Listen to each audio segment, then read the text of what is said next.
If you have ever eyed Stanford even for a second, if you ever wish to go over there even for a millisecond, then I have some exciting news for you. Stanford has opened its admissions for its postgraduate programs, and I'm going to tell you exactly about that in today's video. We are going to cover all the details, and irrespective of in which country you are in, you'll be good to go once you watch the video till the end. The deadline is October 11, 2023. That means it is next month. Just few days are there. So if you're planning to apply, then you better watch this till the end. Hi, hello, my name is Atya. Welcome to PhDpreneur, where we discuss about the latest opportunities in the field of research. We speak about Vipassana, well-being, and everything that connects you and me. So moving on to the degrees, which are the different subjects and degrees which are offered at Stanford. So they are JD, MA, MBA, MD, MFA, MS, DMA, and PhD, joint as well as dual degrees. When it comes to abroad degrees, post-graduation means your master's as well as your PhD degrees. Also, there are other subjects that I mentioned, so stay tuned. The name of the scholarship is Stanford Knight Hennessy Scholars Program, and it offers stipend for up to 3 years. Beyond that also it can offer, but till 3 years it's mandatory. After that, it is the decision of the respective academic departments. So what are the different fundings which are covered? First is your tuition fees goes sponsored completely. Secondly, your airfare to and fro from Stanford goes covered, and a living and academic expenses allowance. All these things are covered. So basically, if you get over here, you don't have to worry about any kind of funding, external funding apart from this. This funding is sufficient to cover all your costs related to living as well as your tuition fees. Apart from these three main allowances, when you shift newly to Stanford, there is something called as relocating allowance. So if you are shifting for the first time, there could be some expenses related to household, related to some kind of shifting. So that gets covered in this kind of allowance. And those scholars who are in second and third years of their degree may receive additional funding for conference, for travel, for study visit, and everything related to the academy. Okay, this program, Stanford Knight Hennessy Scholars Program, is open to the citizens of all countries, and there is no restriction on age, on the kind of university, on the kind of funding, no restriction at all. There is no reservation by discipline or by program. This scholarship does not require any kind of application fee, but if you are applying to a particular college at Stanford, then that may require a fee. Okay, but for applying for this scholarship, there is no fee. One thing to note over here is that you need to submit 2 applications, one for the scholarship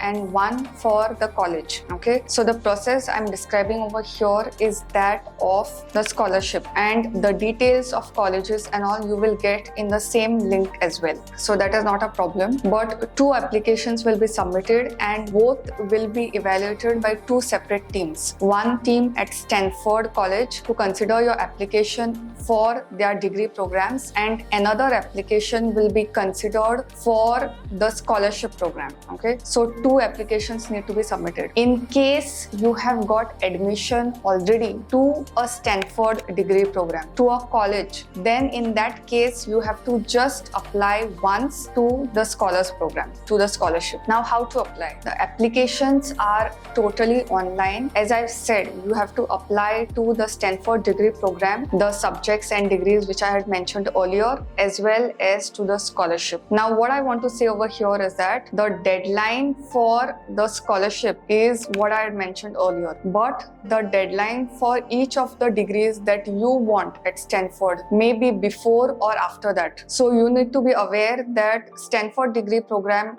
deadline may be sooner than this scholarship. So you have to plan things accordingly. Okay, they have also given by which date you should be having your undergraduate degree. So for admission to 2024, that is the current application that I'm explaining over here, for that you should have earned your undergraduate degree from 2017 and later. Okay, not before that. If you have got it in 2016, then you are not eligible. So for each kind of program, they have fleshed the dates, and all these details are there on their website, and all the links are there in the description box. So do check out before you start applying. Let's have a look at the different documents which are required. So the first one is a resume. It should be strictly one page, and it should highlight all your interest areas, your qualifications, whatever your professional or personal achievements which are there, that should get covered over here. Make sure that the font which is there is legible, so as to put a lot of information. Don't try to decrease the font size so that it is not legible at all. The next document that is required is a transcript. A transcript is nothing but the scanned copies of all your undergraduate and postgraduate qualifications if you are applying for PhD, or your undergraduate qualifications, whatever certificates are there, all that should be scanned and uploaded. Also, if you have taken any other tests besides your qualification, those scores also need to be uploaded. The next thing that you are going to require is reference letters, 2 main reference letters, and they should be able to communicate as well as testify your qualification as well as your potential. So basically, this is to find out that you are fit for this scholarship. The referees meaning whoever is giving you a recommendation letter, they should register themselves on the portal and follow the procedure accordingly. Right now, I'm flashing 5 questions on the screen, and the answers to this should be included in the recommendation letter. So if you are planning to apply for this, then you can send this video or you can send a screenshot of this to whoever is giving you a recommendation letter, and make sure that all these points get covered. So let's begin. Please explain how you know and interact with the applicant. Describe how the applicant demonstrates intellectual curiosity and creativity to address challenges. Describe how the applicant takes initiative to achieve meaningful results and effect positive change. Describe how the applicant acts in service of others to elevate the greater good. And is there anything else, positive or negative, that we should be knowing about the applicant? The next document that will be required, or something that could be asked, is a short answer questions. So short answer questions are nothing but 150 to 200 words ka answers that you have to give to the question which is asked, and it will identify your potential as well as what you want to do in future. So I'm flashing 3 questions over here and its respective word limit, so you know exactly what will be asked while filling up the application. So the first one is, how will your Knight NSE Scholars experience prepare you to realize your immediate and long-term intentions? Please tell us when you made someone particularly proud of you, where you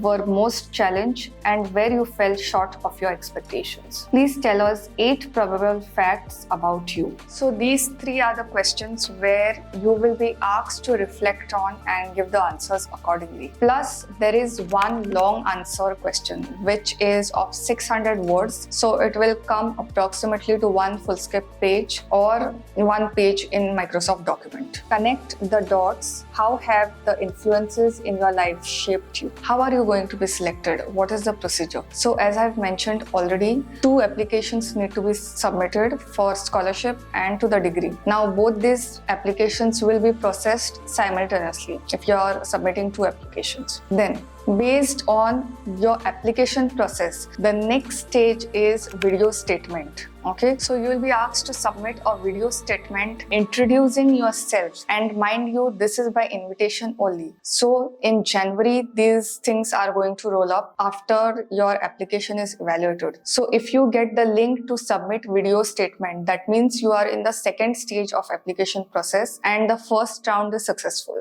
The next stage is Immersion Weekend, and the name sounds complicated, but I'll tell you what it is. Out of the 500 applicants which gave their video statement, 150 applicants would be asked to participate in something called as the Immersion Weekend. Immersion Weekend is nothing but, it is like a group activity. So you'll be called to Stanford, and it won't be like an interview, but how you are working in a group, how you are collaborative, all that will be assessed. And this will happen probably in March or so, and your cost to Stanford, your living expenses, everything will get covered for participating in this immersion weekend. So they just want to test you whether you are fit enough to blend with the culture at Stanford or not. So I hope you have found today's video useful. Make sure that you go through everything and let me know in the comments if you have any doubts or if you have any questions. The FAQ section in the scholarship portal is open for you, and if you have any doubts you can check there also. I highly encourage you to apply at Stanford. There are quite a number of days, so there is time for application. Till the next time,